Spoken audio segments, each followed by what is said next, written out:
Everyone, and welcome to another tutorial for 2D Platformer Engine. Today I'll be showing you how to install 2D Platformer Engine into your Unity project and how to get started with the package. So here I have my Unity hub and I'm going to create a new Unity project that is going to be using 2021.3 as the Unity version. Now notice that in order to create a game with 2D Platformer Engine, you need to have a Unity project that is running on 2021.3 or above. Anyway, I have to name this project, so I'm just gonna call this 2D Platformer tutorial, for instance, and I need to select a template. And so honestly, it doesn't really matter if I select the 2D or the 3D. So I'm just gonna go with that and click on Create Project.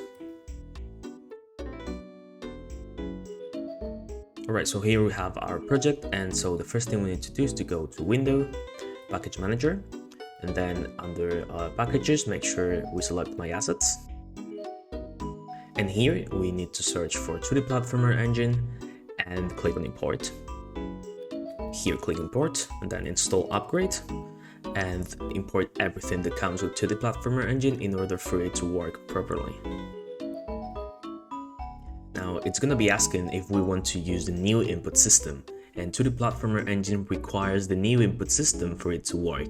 So here we have to select yes, and now after it imports the new input system, the editor will restart. Alright, so the editor just restarted and we need to import the rest of the package. So here into the Platformer Engine, let's click on Import again. Click on Import, then Install Upgrade. And here make sure you have everything selected and click on Import.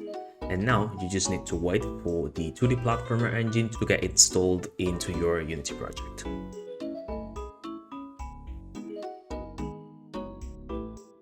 Great, so now we have 2D Platformer Engine installed in our Unity project, and you can see that a new folder appeared called Cousins.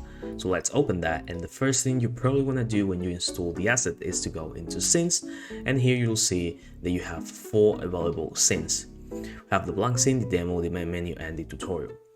I always recommend you to dive into either the demo or the tutorial scene in order to get a bit more familiar with the asset. So in this case, I'm gonna go into demo, for instance.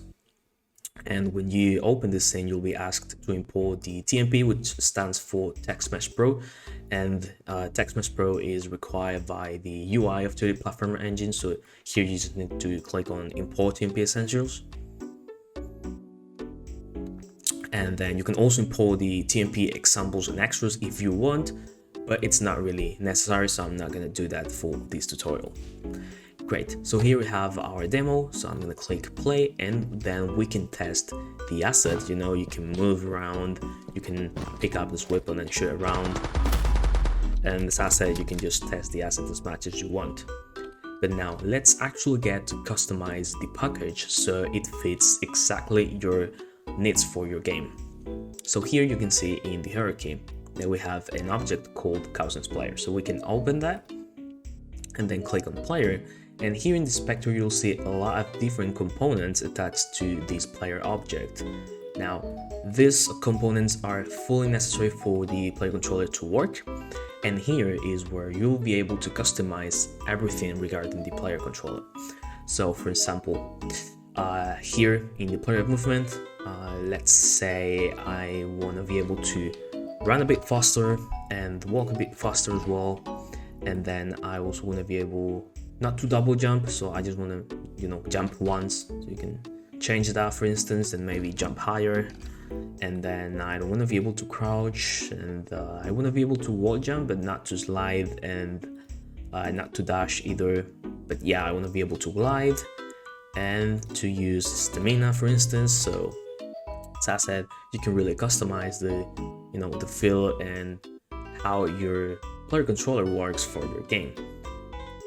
And same applies for the weapon controller. So for example, I can add an initial weapon, so I spawn with the katana, for instance, and you can customize some other settings along the stats, the interaction manager, the player procedural animator, and the player multipliers, and the rebel, right?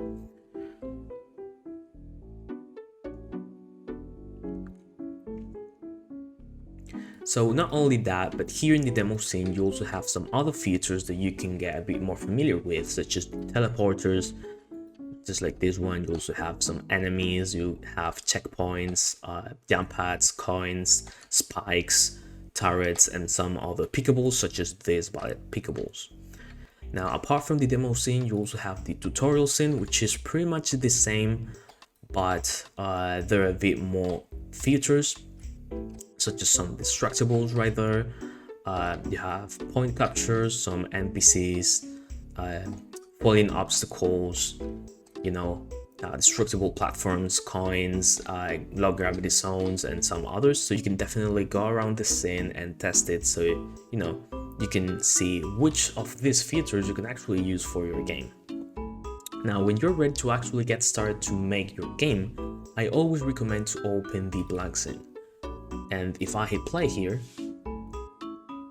you'll see that the blank scene has everything you need to get started to making your game with 2D platformer engine. We have a player controller, we have a fully set up ground, and a pickup for this Bar's rifle. Great, so why I always recommend you to use this? Well, first things first, it has a fully set up ground, so notice that in 2D platformer engine, we need a way to tell the player that the surface that it's currently on is actually a walkable surface. And we do that by making sure that that surface, in this case the level object, which is this ground here, so that surface has any of the ground layers provided by 2D platformer engine. And those are ground, grass, metal, mud, and wood. So first step, we need to ensure that any of these layers are added to our ground, and then also we need to apply to the collider of that, you know, that surface, we need to apply the default physics material. And if you're using a newer version, the 0.8.2, this was renamed to ground. So if you're using a newer version, you'll be, you know, you'll need to make sure that you're using the ground physics material on your surface as well. Now, something else before we wrap up, here in our player and in the player movement, you can see the what is ground layer mask, where all the available layers for walkable areas are located. So in this case, we have ground, enemy, grass, metal, mud, and wood. So any of these layers are going to be detected as grounds and, you know, walkable areas. Now, something else before I end this video as well is that I usually get a question, and it's how to actually have a player controller in my scene. And it's actually very simple. This, you know, provided since by 2D platformer engine already provide the you know, the player controller for you, but let's imagine that we don't have this. So we can just go to Cousins and then prefabs player controllers, and here we have 3 different player controllers. So we have the Hollow Knight like player controller, and then some Super Meat Boy like player controller, and then the Vase or original, let's say, Cousins player controller. So I can just drag and drop that, and here we have it. And if I, you know, hit play, I'll be able to play around with the character just as normally. So that's been everything for this tutorial. I hope it was clear and it was easy to follow and to understand.